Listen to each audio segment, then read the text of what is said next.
Introvertendo, um podcast onde autistas conversam. Seja bem-vindo ao podcast Introvertendo, um podcast sobre autismo. Hoje sou eu de novo a apresentar, Luca Nolasco, e o episódio vai ser sobre autistas da região norte do Brasil. Sou a Carol, tenho 25 anos, nasci no Pará, mas eu passei boa parte da vida no Amapá e agora eu tô morando em São Paulo. Eu sou a Bruna Paggiora, eu tenho 39 anos, sou aqui de Cacoal, Rondônia, fui diagnosticada no início desse ano e também tenho 2 filhas dentro do espectro. Olá, eu me chamo Sanderson Fávero, tenho 31 anos e fui diagnosticado em 2019. Moro atualmente na Pérola do Tapajós, como é conhecida a cidade de Santarém, no Pará. Eu sou técnico do IBGE há 8 anos e no momento curso faculdade de Sociologia à Distância. Olá, meu nome é Rauana Batalha, eu tenho 36 anos, fui diagnosticada com TEA aos 34 em 2020, plena pandemia, após o diagnóstico da minha filha, que hoje já tem 5 anos. Ela foi diagnosticada aos 2 anos. Eu sou casada e trabalho na Universidade Federal do Acre. Se você acompanha o Introvertendo há mais tempo, sabe que nós já falamos sobre Autismo Tech, certo?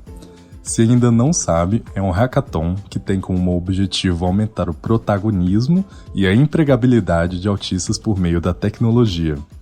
Esse ano vai acontecer em setembro e você pode se inscrever até o dia 31 de agosto. Então é só você acessar o link que está na descrição do episódio e participar. Lembrando que Autismo Tech é realizado pela ATIP. Quando falam sobre cultura e tradições, um dos primeiros assuntos geralmente é comida. E eu acho que para qualquer pessoa do Brasil, a comida da região norte é muito conhecida ou mistificada. Por exemplo, o açaí, o tacacá e diversas comidas assim.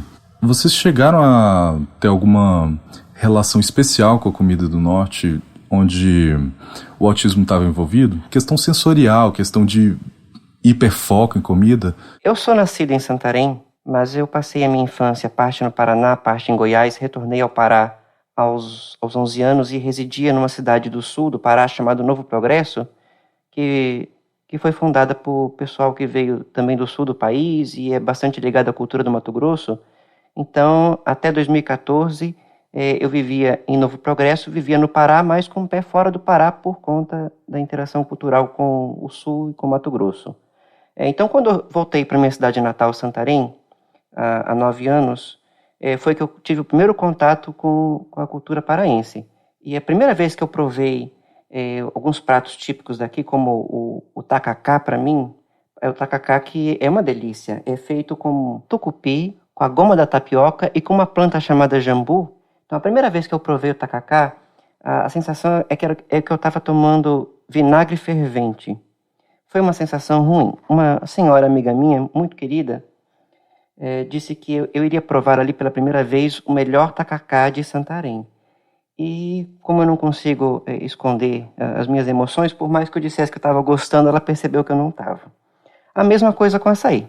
Primeira vez que eu tomei açaí, parecia um sorvete de areia, um suco de terra. Mas, conforme o tempo foi passando, eu fui me permitindo, eu fui provando aos poucos, porque eu tenho uma restrição alimentar, né? E acabei me habituando e hoje não vivo sem. Não posso viver sem tacacá, não posso viver sem açaí, não posso viver sem cupuaçu, sem vatapá. Não sei se vatapá é do norte ou do nordeste, porque aqui na minha região tem muitas pessoas que vieram do Nordeste, então as culturas interagiram. E falando sobre açaí, que geralmente é um tema tão polêmico, principalmente no Sudeste, com as pessoas do Norte. Tem quem diga que o açaí do Sudeste, do Sul, é aguado, é muito doce. Vocês têm alguma relação especial com açaí? Eu gosto mais do açaí, assim. Apesar de parecer inicialmente, né? Como o Sanderson falou, essa questão da primeira vez que você prova, do gosto de terra e tudo, porque talvez você não esteja acostumado, mas realmente ele tem um sabor bem diferente, né, de outros alimentos. E é engraçado, porque o açaí aqui da região norte, ele tem um gosto um pouco diferente daquele que é consumido lá no sul. Como eu fiz a graduação lá em Maringá e passei uma parte da minha vida lá, então tinha um gosto, né, distinto, não era aquele mesmo açaí que nós consumimos aqui. Rondônia é um estado relativamente novo, porque ele foi criado em 1981, né, em dezembro de 1981. E essa questão da colonização, ela tem muita influência aqui de pessoas que vieram da região sul, principalmente, e muito do Nordeste. Inclusive, nós temos um ponto forte aqui do estado, que é a cultura do café. Né? Tem um cultivo aqui de café muito grande, é um dos principais produtores aí de café da região norte, e sempre aqui nós temos a realização da festa do café, né? Da festa do café, da festa do cacau, mas nós também gostamos, né, além dessa questão do café, do cacau, do açaí, de outras frutas que só aqui nós encontramos, né, como o cupuaçu, que também é muito gostoso. Nós temos graviola, nós temos cajamanga, nós temos araçaboi, tantas frutas que são mais típicas aqui da região norte que levam para a culinária, né, esse gostinho um pouco diferente. Um dos marcadores do regionalismo brasileiro sempre é o sotaque. Você consegue saber de onde a pessoa é de escutar ela 3 segundos. Então, numa dessas, para você, Rauana, como você descreveria as expressões idiomáticas do norte ou simplesmente do seu estado, que muitas vezes no norte tem vários sotaques? Eu já morei um tempinho no sul também, né, e todo mundo achava que eu era baiana. Acho que eles não conseguem discernir, né, mas eu consigo. Como uma pessoa do norte, eu consigo discernir. Eu não sei se também tem a ver com autismo, mas é bem mais fácil saber quem é lá do centro-oeste, do sul, né? A Bruna falando, né, a gente vê que o pessoal de Rondônia é o que tem o sotaque mais diferente da região norte, porque eles puxam esse R, né, de porta. A gente já fala o R mais comum, né, de porta, não sei como é que a gente fala, né? Já estudei isso em fonética e fonologia, mas não lembro agora.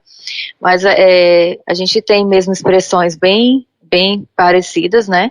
Porque acho que a maior parte da região norte, com exceção mais de Rondônia, foi formada por nordestinos, né? Influência nordestina e os indígenas que já estavam aqui, né? Que o pessoal tomou tudo. Então a gente tem um palavreado, digamos assim, bem parecido, né? As expressões são bem parecidas. Pois é, as pessoas de fora, assim, acham que só existe um sotaque da região norte, sendo que é bem diferente, né? Por exemplo, o sotaque de Belém é diferente de outras partes do Pará. Tem gente que fala bem diferente, assim. Tem gente que é do Pará e não fala chiado, assim. Tem gente que me ouve falar, a primeira coisa que acham é que eu sou carioca, né? Mas quem é do norte sabe muito bem como é o sotaque carioca, que não tem nada a ver. E aí é bem diferente, assim. E, tipo, de outras partes, como a gente pode ver, a gente fala bem diferente. Carol, até aproveitando essa sua fala, é o que eu sinto aqui dentro do meu próprio estado. Porque como nós estamos aí bem próximos do Mato Grosso, que tem uma colonização basicamente, né, feita por pessoas que vieram do sul do país, Vilhena, que é o início do nosso estado, que faz essa fronteira ali, né, que tem o portal da Amazônia ali, certo? Que faz esse caminho entre Mato Grosso aqui e o resto da região por aqui, tem tanto é que o clima lá é bem mais frio do que aqui, né, nas outras cidades de Rondônia. E a colonização é completamente de pessoas que vieram do sul. Completamente. Até na parte de cultivos, né, que eu sou muito ligada a essa questão da terra, lá a soja, o milho e outros cultivos já vieram, né, com a lavoura e com toda a força, por esse fato de serem colonizados por pessoas do sul. Então, o sotaque lá é diferente. Eu tô aqui em Cacoal, que fica a 200 quilômetros de Vilhena. O sotaque já fica diferente, porque nós temos, né, essa influência de pessoas do sul, como do Nordeste, e assim como a Rauana citou, também temos várias etnias aqui indígenas, Suruí, Cinta Larga, Zoró, Gavião, Arara. Então essas etnias também hoje já não existem, né? A mesma quantidade de indivíduos, porém eles ainda permanecem aqui e também deixam as suas marcas. E quando nós vamos para a região de Porto Velho, o sotaque já é totalmente distinto, porque é um sotaque que está mais ligado a essa região amazônica, né, em Extrema, em Porto Velho. Então, em um único estado, nós temos, né, vários regionalismos. Eu gostaria de ler algum estudo sobre o desenvolvimento do sotaque, influência do sotaque no espectro do autismo, porque eu tenho dificuldade de identificar o sotaque das outras pessoas e sou um estrangeiro na minha própria terra. Toda semana alguém me pergunta de que estado eu sou, porque meu sotaque é do Paraná, meu sotaque é de Goiás, mas aí eu vou para Goiás, dizem que o sotaque é do Pará e acabei ficando com essa mistura toda. Tu deve ser igual o Thiago, que teve passagem por vários lugares e parece que não é de nenhum lugar.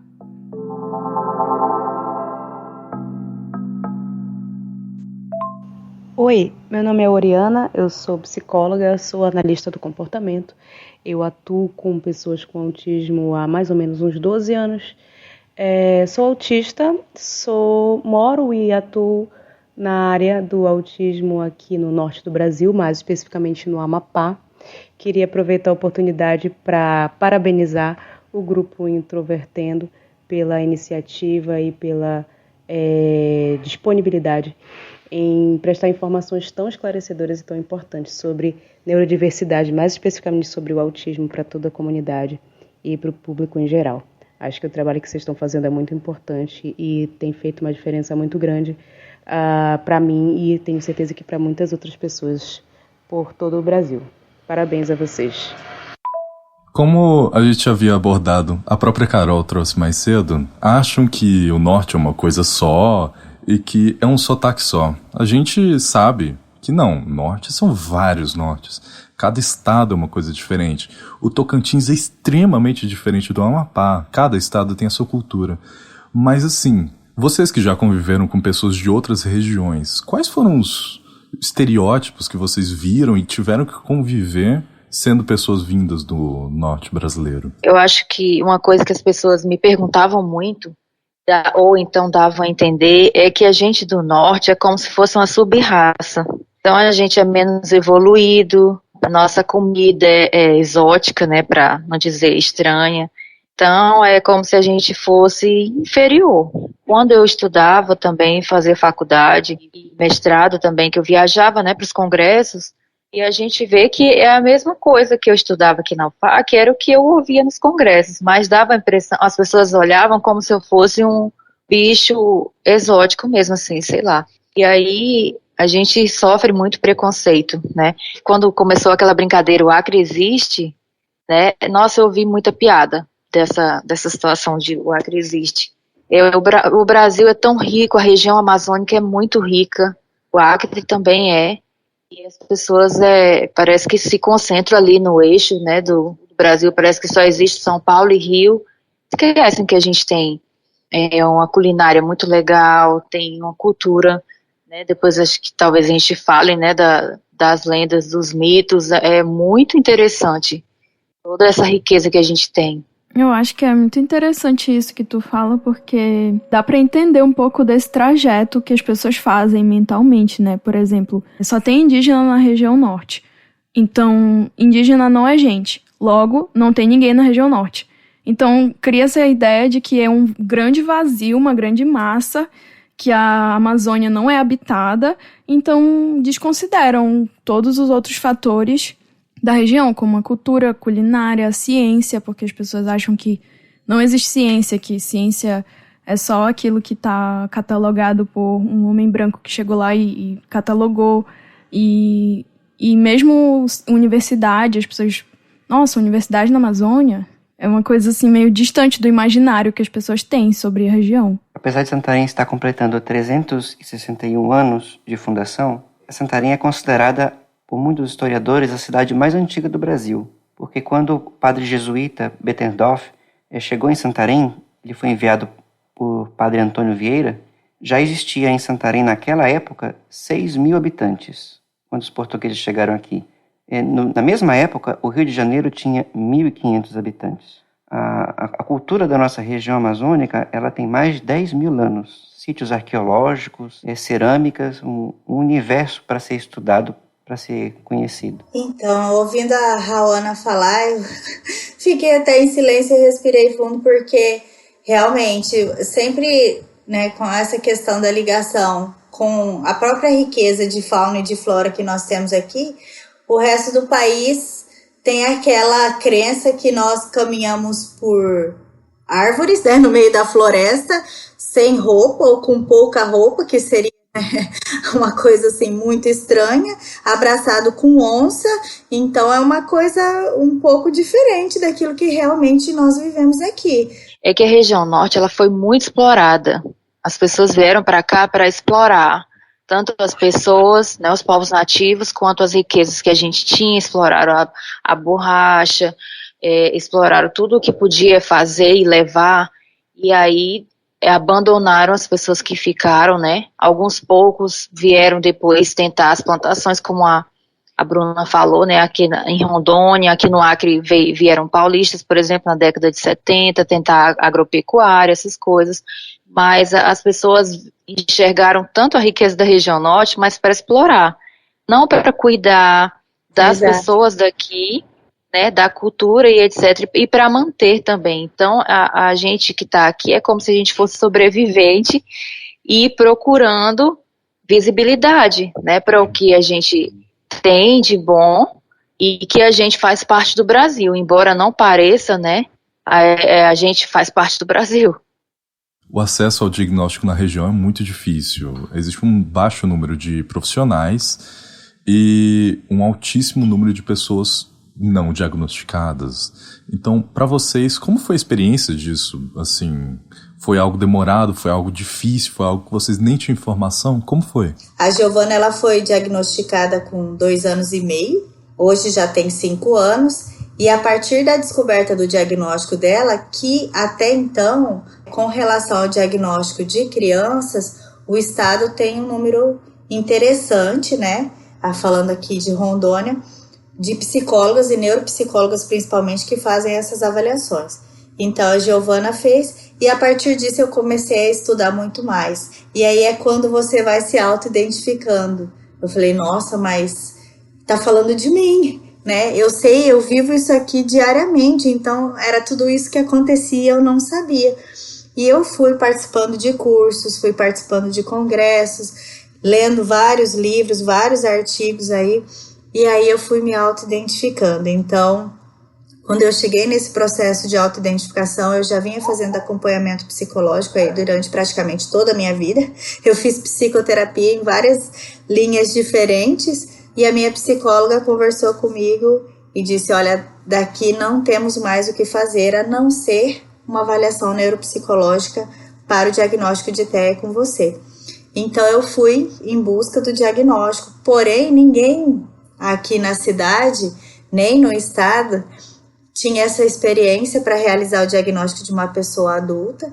Então eu busquei fora, né? Eu busquei em São Paulo, e em São Paulo eu tive a indicação de uma outra profissional aí na região Nordeste, que foi excelente, e com ela eu fiz a minha avaliação, e depois disso eu fiz também a minha avaliação e a minha consulta com o psiquiatra também aí da região Nordeste. Então aqui ainda, até hoje, eu busco profissionais para que possam dar seguimento no processo e me atender na psicoterapia, mas ninguém se predispõe a tal, porque é uma área muito nova, porque ainda existe muito desconhecimento.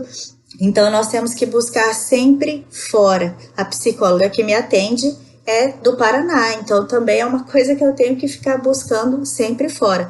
As minhas filhas são atendidas aqui, mas o meu marido também passou pelo mesmo processo do diagnóstico fora do estado e do acompanhamento, porque para uma pessoa adulta dentro do espectro realmente não tem nenhum embasamento e nenhum acolhimento. E até queria ressaltar essa questão da importância do podcast, né, do Introvertendo, porque eu já tinha entrado em contato com o Thiago em um outro momento, eu escrevi para ele um e-mail. Quando eu me aprofundei, né, em buscar informações mais específicas sobre o autismo, eu sempre pensei em associar e trazer essas informações de pessoas que estejam dentro do espectro. Não em profissionais que eu sei que também, né, tem profissionais bons, assim como também não tem profissionais qualificados. Mas eu gostaria de ouvir as pessoas que estão dentro do espectro, porque isso para mim faz todo sentido, mesmo não sabendo até então que eu estava também.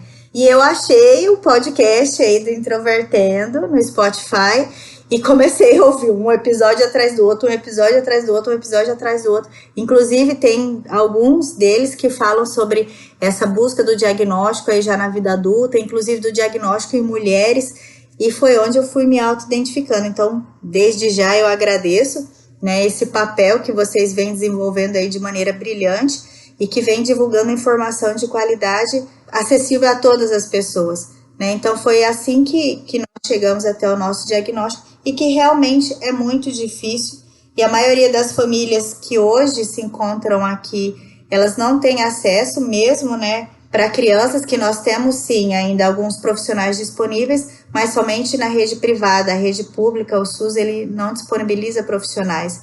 E aquelas famílias que não têm condições nem mesmo de comprar leite para as crianças, fralda, coisas básicas.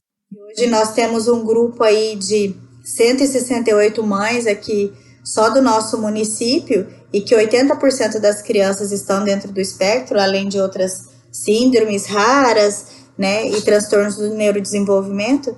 Você não ter condições para pagar uma consulta aí de R$1.000, R$1.500, porque simplesmente você depende de BPC-LOAS, né, e essas mães elas ficam desesperadas. Então os diagnósticos aqui ainda pela rede pública saem de uma forma extremamente tardia, né, e já em um estágio muito avançado de algo que deveria ter tido intervenção de maneira precoce, né, infelizmente. E principalmente nós mulheres que disfarçamos pra caramba. A neuropsicóloga que me avaliou foi aqui, mas ela ficou até o último minuto dizendo que eu tinha fobia social, e sendo que eu tenho filha autista, né, entrevistou minha mãe dizendo que eu era igualzinha a menina. No finalzinho foi que ela admitiu, não, você é autista. E aí eu comecei a pesquisar muita coisa e confirmar, né? Mas o curioso da minha investigação foi o seguinte, a minha filha veio primeiro, né? E aqui eu trabalhando na universidade, no núcleo de inclusão, tinha os alunos autistas. E aí todos eles vinham atrás de psicólogo. E tinha uma fila enorme, né? E era interessante que dentre o público com deficiência, só os autistas eram os que procuravam todos por psicólogo. Os demais não, entendeu? Eles procuravam mais por adaptações, etc. E aí eu fiquei muito compadecida, porque tinha acabado de sair o diagnóstico da minha filha, e montei um grupo com psicólogos de fora da UFAC, porque aqui não tem ninguém que se interesse pela causa. Ouvindo a fala dos jovens, eu me identifiquei muito, mas muito mesmo. Eu digo, gente, eu fazia isso quando eu tinha 20, eu fazia isso quando eu tinha 18. E aí foi que eu percebi o tanto que eu mascarei a minha vida inteira. Por isso que a neuropsicóloga não conseguia enxergar. E aí, depois que acabou esse grupo, eu fui atrás da minha investigação, né, de fazer minha avaliação, e deu certo. Mas a minha terapia, que eu fui atrás depois, né, que aí surgem as crises, né, de tentar ressignificar muita coisa, os traumas, etc., eu tive que ir para uma psicóloga de fora, porque aqui só tem uma que eu ouvi falar que atende bem os autistas e TDAHs, mas ela tem uma agenda lotada. Mas, assim, o que eu vejo, né, hoje que eu tenho muito contato com os alunos aqui da UFAC e outras pessoas que vêm atrás de mim para saber, é que os psiquiatras, meu pai amado, é difícil demais. Eles não querem acreditar, sabe? Parece que você tem que tentar o suicídio, tem que chegar lá rasgar dinheiro para eles acreditarem. O meu psiquiatra eu cheguei lá com a avaliação e ele acreditou, leu e ficou investigando, mas a maioria das pessoas me relata que demora muito tempo para o psiquiatra admitir, você é um autista. E existe muito esse apagamento, né? Na questão da saúde, é importante ressaltar de uma forma geral, não só quanto ao autismo, mas a precariedade da saúde, pelo menos na realidade do Amapá, né? Não sei como isso se rebate nos outros estados, mas eu acredito que isso seja um problema também, que no Amapá tem uma questão muito séria de saneamento, então isso acaba inchando demais o sistema público de saúde, porque muitas pessoas acabam indo para o hospital por questões de saneamento, por doenças relacionadas ao saneamento. Então, se o próprio contexto de saúde pública é tão caótico, isso vai reverberar no subdiagnóstico de autismo.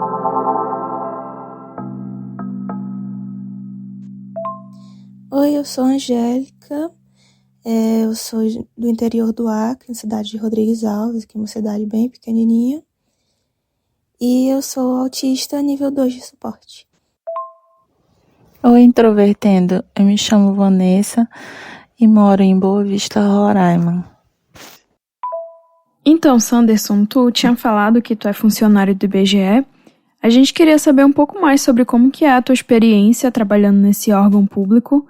Quais são as informações que tu acha interessante dividir com a gente aqui? Primeiramente, para quem não sabe, o IBGE é o Instituto Brasileiro de Geografia e Estatística. Ele é responsável pelo Sistema de Estatísticas Nacionais, cálculo do PIB, índices de desemprego, contagem da população e todo um universo de pesquisas sociais, demográficas, econômicas, também da agropecuária, mas também é o responsável pelo desenvolvimento dos mapas nacionais e cartografia. Meu primeiro contato com o IBGE foi no ano de 2010, e eu lembro que eu fiquei encantado de trabalhar no IBGE. Pela organização do censo, toda a operação censitária é como partes de um relógio que devem agir em sincronia. Então, há rotinas, protocolos, conceitos que devem ser seguidos à risca, sistemas de controle, acompanhamento, supervisão da coleta. Eu achei tudo aquilo fabuloso, assim, eu me encontrei. Então, quando saiu o edital de 2013, tinha apenas uma vaga para técnico de informações estatísticas e geográficas na minha cidade de Santarém. Felizmente, caiu na prova aquilo que eu sabia e eu conquistei essa vaga. Não como PCD, porque na época eu ainda não sabia que eu era autista. E no serviço público, eu encontrei o meu propósito de vida. Aí teremos este ano um quesito específico no censo sobre autismo, no questionário da amostra, já que o censo é dividido em 2 questionários. Tem um questionário básico, mais resumido, que é feito na maioria dos domicílios, e tem um questionário da amostra, feita em um recorte amostral, a fim de representar as informações de um grupo, um universo de domicílios. O quesito de autismo ele é polêmico, pois não foi uma decisão da equipe de pesquisas do IBGE, mas uma determinação do Congresso. O que, se não me engano, talvez seja algo inédito, né? Inclusive, no ano em que o censo teve cortes de quesitos que, pessoalmente, eu achava muito importantes, como quesitos sobre bens duráveis, se tem geladeira de 1 ou 2 portas, se tem fogão, quesitos sobre qual é o valor do aluguel, enfim, quesitos que também poderiam ter sido mantidos, na minha opinião, se houvesse conhecimento e interesse, né, político. Mas decidiram focar no autismo. Né? Como autista, se por um lado eu fico contente porque nós vamos ter uma informação agora sobre autismo, no lugar de que antes nós não tínhamos informação nenhuma. Mas, como autista ibegiano, eu achei muito confuso, porque outras demandas de grupos sociais não puderam ter esse destaque no censo que os autistas tiveram. Estou falando de comunidades e povos tradicionais como ribeirinhos, ciganos, caiçaras, quebradeiras de copabaçu, que sim, todos serão recenseados, mas não terão informações específicas dessas comunidades, né? Apesar da inovação desse censo 2022, que vai ter quesitos específicos pela primeira vez para as comunidades quilombolas, né? Mas eu falo também da falta de informações específicas no censo para as pessoas trans, LGBTQIA+. Falo também de pessoas com outras síndromes ou transtornos de desenvolvimento. Não vai ter um quesito específico para TDAH, por que não? Não vai ter para Tourette, por que não? Por que tem para autista? E há também a preocupação de o recenseador não ser um profissional da saúde. O recenseador não pode diagnosticar. Por isso, a fim de atender à lei, o IBGE desenhou o quesito para perguntar se no domicílio algum morador foi diagnosticado como autista por profissional da saúde. Então, ora bem, já havia no bloco de deficiências do censo demográfico, e haverá em 2022, um quesito que pergunta se algum dos moradores do domicílio, faz a pergunta individualmente, um para cada um, se algum morador possui limitação nas funções mentais, com dificuldade permanente para se comunicar, realizar cuidados pessoais, estudar, trabalhar, etc. Com as opções de resposta: sim, tem dificuldade e não consegue de modo algum, tem muita dificuldade, tem alguma dificuldade, não tem dificuldade. E eu acho que esse quesito já nos dava um indicativo indireto tanto sobre o autismo como sobre síndromes correlatas, com o bônus de não exigir nesse quesito um diagnóstico médico, mas sim uma autoidentificação da pessoa de que ela sente que possui uma deficiência na comunicação, por exemplo, que é uma característica que muitos autistas têm. Mas eu queria contar um relato pessoal que me aconteceu no âmbito dos preparativos do IBGE para o censo demográfico, nós estivemos em Belém, né, no interior de Vigia, cidade vizinha a Belém. O IBGE reuniu supervisores, sub-áreas, instrutores do censo de todo o estado do Pará para realizar um treinamento de 2 semanas e reuniões administrativas, né? E o foco é o treinamento dos supervisores, dos recenseadores do censo. Então nós recebemos o treinamento que iremos replicar até chegar lá na ponta da equipe de coleta. E quando foi abordado o quesito de autismo, eu tive a oportunidade de contar um pouco sobre a minha vida, sobre as minhas características, as dificuldades, sobre como obtive o diagnóstico. E foi um momento muito, muito legal para mim, muito especial, porque tem pessoas que convivem comigo ali há 5, 6, 7, 8 anos, de todo o estado, que tinham notado que eu tinha algumas particularidades, alguma diferença, e eu me senti entendido pelas pessoas. Foi um momento tocante, foi um momento divertido. Quando eu encerrei, outras pessoas trouxeram relatos de o meu filho está para ter o diagnóstico de autismo, eu tenho um amigo que também é autista, eu tenho o filho de uma amiga que é autista, e um senhor do IBGE já de idade, e que eu considero muito sábio, ele estava no auditório e ele disse assim que logo depois que eu terminei o meu depoimento, esse senhor disse que a turma de servidores do IBGE do Pará tinha tido ali um aprendizado que nenhuma outra unidade estadual do IBGE tinha tido. E foi muito emocionante para mim ouvir isso. E nesse evento também esteve presente uma das diretoras, vamos dizer, uma das chefonas do IBGE, que veio do Rio de Janeiro para participar do evento, e por conta do meu depoimento nós acabamos ficando amigos também. Gente, obrigado pela participação. E para finalizar, eu queria saber o que vocês recomendariam para quem quer conhecer a região, quer saber um pouco mais sobre o que fez vocês serem o que vocês são. Vocês precisam visitar a nossa região, as nossas praias, a nossa culinária. Mas se vocês não gostarem de viajar assim como eu, vocês podem assistir um belo documentário sobre a Amazônia. Eu queria agradecer o trabalho que vocês fazem. Quando eu recebi meu diagnóstico, foi muito importante os episódios do Introvertendo. E eu sou fã da Carol, dos comentários que ela faz.